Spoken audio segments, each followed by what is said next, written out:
Okay. I can't really sing.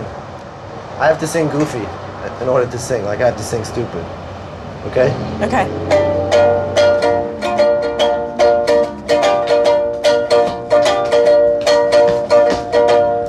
You always hurt the ones you love. Or you shouldn't hurt at all. You always stay the sweetest rose and crush it until the petals fall. You always bring the kindest hearts, and with a hasty word you can You're actually good. recall. So this film took you 12 years. So on day one, when you said action, how did you feel? You know, I felt great because it was alive finally. In those 12 years, you know, that I was trying to make it, I didn't know if I was delusional or crazy or what, you know, or just dreaming, you know. I think there's a fine line between dreams and delusion, and I just fought at it for those 12 years, tried to make it work, and finally, the first day I got on set, and Ryan and Michelle were really living and breathing it. It was like, it was just such a gift, you know. And actually, the first day of production, there was a bulldog riding down the street on a skateboard, like in the middle of one of our takes, and we knew we were blessed, you know. For those 12 years, I thought we were cursed, but once that bulldog came down the street, it was like a good omen, you know. Then the next day, there was like a rainbow, you know, and just every day we were shooting, we were just blessed with these amazing moments, you know.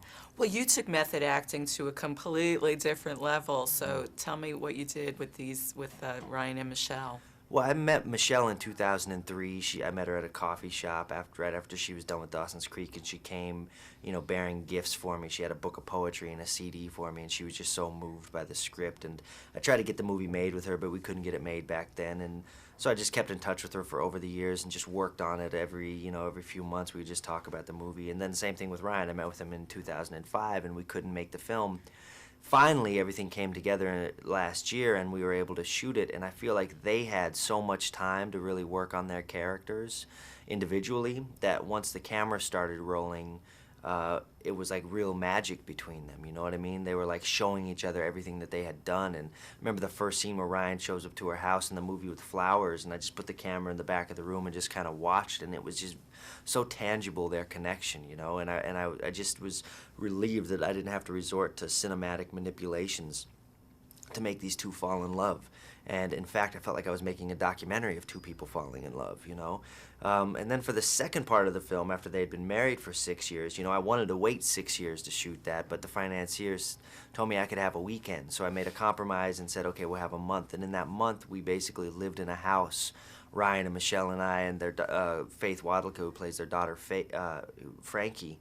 And we lived in this house, and I just had the whole house be completely functional. So there would be dish soap under the sink, and there would be socks in the sock drawer. It was a fully functional house, and I would have them do things like come up with a budget to figure out how much he made as a house painter, how much she made as a nurse, and then I'd subtract their house payment, their car payment, and send them to the store with just enough money for groceries that they could afford. And then Ryan and Michelle, that was all the food they could eat for that month, and then they would have to do their own dishes, and they would have to, do birthday parties, make birthday cakes, buy each other gifts, go fishing.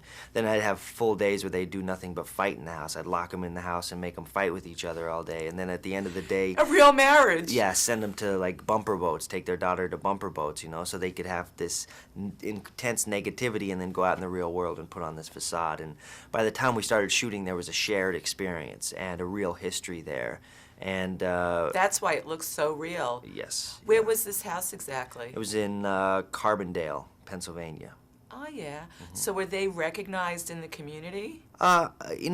Occasionally, but also at this time, Ryan and Michelle had gone so deep into character that they were becoming, these people. They looked like these people. They were different.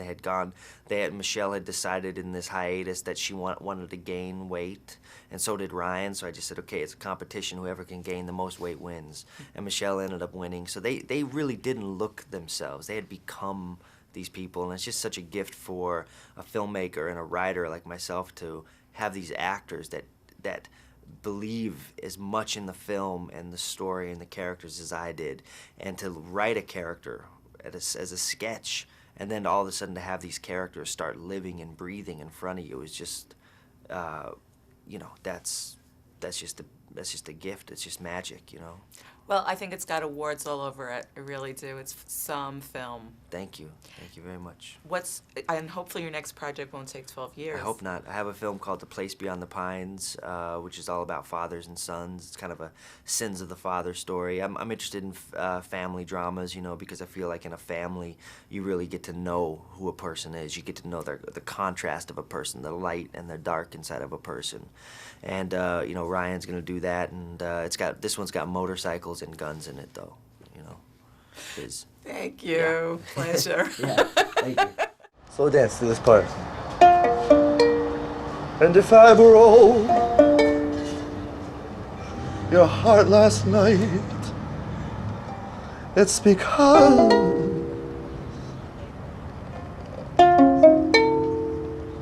I love you.